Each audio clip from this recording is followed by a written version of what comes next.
Gênesis, capítulo 31. Jacó foge de Labão.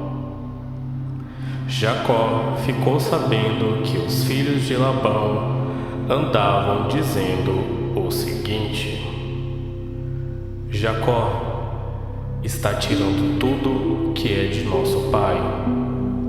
É às custas do nosso pai que ele está ficando rico. Jacó também notou que Labão já não se mostrava tão amigo como antes. Então o Senhor Deus disse a Jacó: volte para a terra dos seus pais, onde estão seus parentes. Eu estarei com você. Aí Jacó mandou chamar Raquel e Leia para que viessem ao campo, onde ele estava com as suas ovelhas e cabras. Quando chegaram, ele disse: tenho reparado que o pai de vocês já não se mostra tão amigo como antes, mas o Deus do meu pai tem estado comigo. Vocês sabem muito bem que tenho me esforçado muito, trabalhando para o pai de vocês. Mas ele me tem enganado e já mudou o meu salário umas 10 vezes. Porém, Deus não deixou que ele me prejudicasse. Quando ele dizia: os cabritos com manchas serão o seu salário, aí as fêmeas tinham crias manchadas. E quando ele dizia: os cabritos listrados serão seu salário, aí as crias saíam todas listradas. Foi assim que Deus tirou o rebanho do pai de vocês e os deu a mim. Um dia, quando os animais estavam no tempo do cruzamento, eu tive um sonho.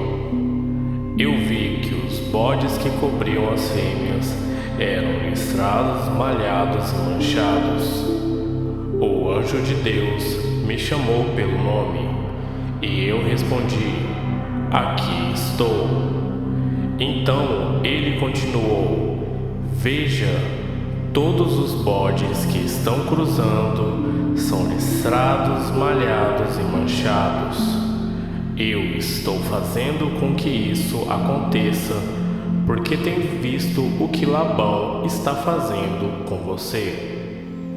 Eu sou o Deus que aparece a você em Betel, onde você me dedicou uma pedra, derramando azeite sobre ela, e onde você me fez uma promessa. Agora, prepare-se. Saia dessa terra e volte para a terra onde você nasceu. Então Raquel e Leia responderam: não sobrou nada para herdarmos do nosso pai. Ele nos trata como se fôssemos estrangeiras. Ele até nos vendeu e depois gastou todo o dinheiro que recebeu como pagamento.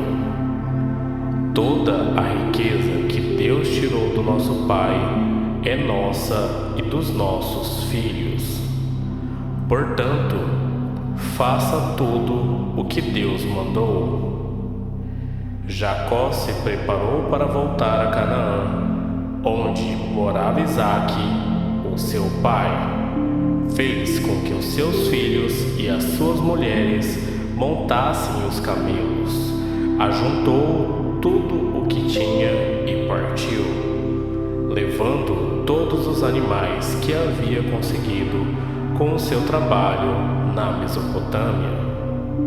Labão, o pai de Raquel, havia ido para outro lugar a fim de cortar a lã das suas ovelhas. Foi assim que Jacó, sem avisar que ia embora, enganou Labão, o arameu, fugindo com tudo o que tinha.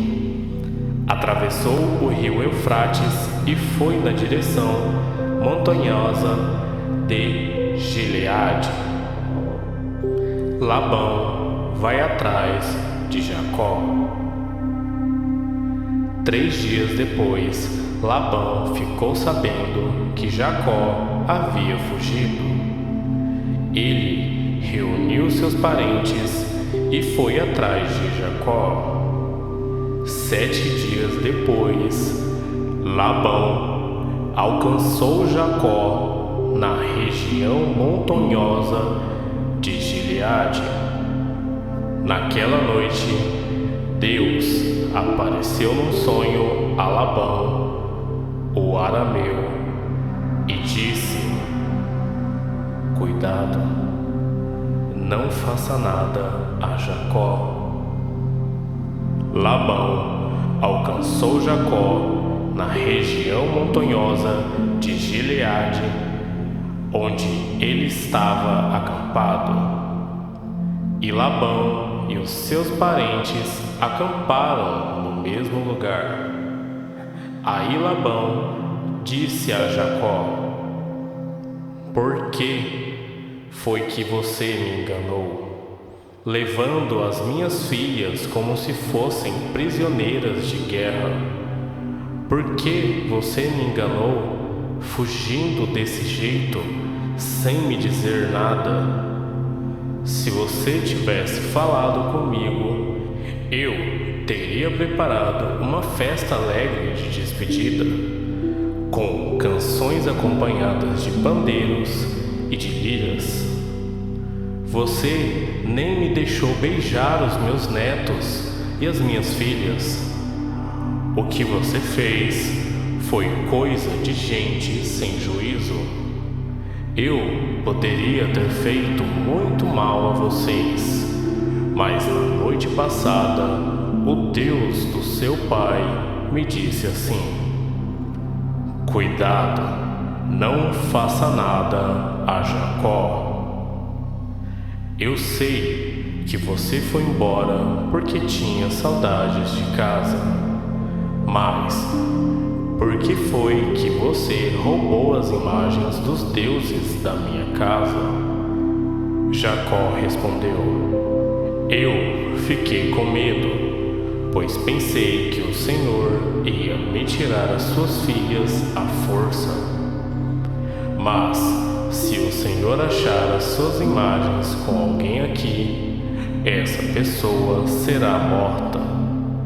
Os nossos parentes são testemunhas. Se o Senhor encontrar aqui qualquer coisa que seja sua, pode levar. Acontece que Jacó não sabia que Raquel havia roubado as imagens. Labão entrou na barraca de Jacó, depois na de Leia e depois na das 2 escravas, porém não encontrou as suas imagens. Então foi para a barraca de Raquel. Aí ele procurou em toda parte, porém não achou nada, pois Raquel havia posto as imagens numa sela de camelo e estava sentada em cima. Ela disse ao pai: o Senhor não fique zangado comigo por eu não levantar, mas é que estou menstruada. Foi assim que Labão procurou as suas imagens sem as encontrar. Aí Jacó ficou zangado. Ele disse a Labão: o que foi que eu fiz de errado? Qual foi a lei que eu quebrei para o Senhor me perseguir com tanta raiva? Agora que mexeu em todas as minhas coisas, será que encontrou alguns objetos que são seus? Pois ponha esses objetos aqui, na frente dos meus parentes e dos seus, para que eles julguem qual de nós está com a razão. Durante os 20 anos que trabalhei para o Senhor, as suas ovelhas e as suas cabras nunca tiveram abortos, e eu não comi um só carneiro do seu rebanho. Nunca lhe trouxe os animais que as feras mataram, mas eu mesmo pagava o prejuízo. O Senhor me cobrava qualquer animal que fosse roubado de dia ou de noite. A minha vida era assim. De dia, o calor me castigava e de noite eu morria de frio. E quantas noites eu passei sem dormir? Fiquei 20 anos na sua casa. Trabalhei 14 anos para conseguir as suas 2 filhas e 6 anos para conseguir os seus animais. E, ainda por cima, o Senhor mudou o meu salário umas 10 vezes. Se o Deus dos meus antepassados, o Deus de Abraão, o Deus a quem Isaque temia, não tivesse estado comigo, o Senhor teria me mandado embora com as mãos vazias. Mas Deus viu o meu sofrimento e o trabalho que tive, e ontem à noite Ele resolveu a questão. Jacó e Labão fazem um trato. Labão respondeu a Jacó assim: estas filhas são minhas. Os netos são meus. Estes animais são meus. E tudo o que você está vendo é meu. Agora, como não posso fazer nada para ficar com as minhas filhas e com os filhos que elas tiveram, estou disposto a fazer um trato com você. Vamos fazer aqui um montão de pedras para que lembremos desse trato. Então Jacó pegou uma pedra e a pôs de pé como se fosse um pilar. Depois disse aos seus parentes que ajuntassem e amontoassem pedras. Eles fizeram um monte de pedras e depois tomaram uma refeição ali do lado dele. Labão pôs naquele lugar o nome de Rega Saduta, e Jacó o chamou de Galede. Depois Labão disse: este montão de pedras servirá para que nós dois lembremos desse trato. Foi por isso que aquele lugar recebeu o nome de Galede. E também teve o nome de Mispa, porque Labão disse: que o Senhor Deus fique nos vigiando quando estivermos separados um do outro. Se você maltratar as minhas filhas, ou se você casar com outras mulheres, mesmo que eu não saiba o que está acontecendo, lembre que Deus está nos vigiando. Aqui estão as pedras e o pilar que coloquei entre nós dois. O montão de pedras e o pilar são para lembrarmos deste trato. Eu nunca passarei para lá deste pilar para atacá-lo, e você não passará para cá deste montão de pedras e deste pilar para me atacar. O Deus de Abraão e o Deus de Naor será juiz entre nós. Então Jacó fez um juramento em nome do Deus a quem Isaque, o seu pai, temia. Ele ofereceu um animal em sacrifício ali na montanha e convidou os seus parentes para uma refeição. Naquela noite eles comeram e dormiram ali na montanha. Na manhã seguinte, Labão se levantou bem cedo, beijou as suas filhas e os seus netos e os abençoou. E depois foi embora, voltando para sua terra.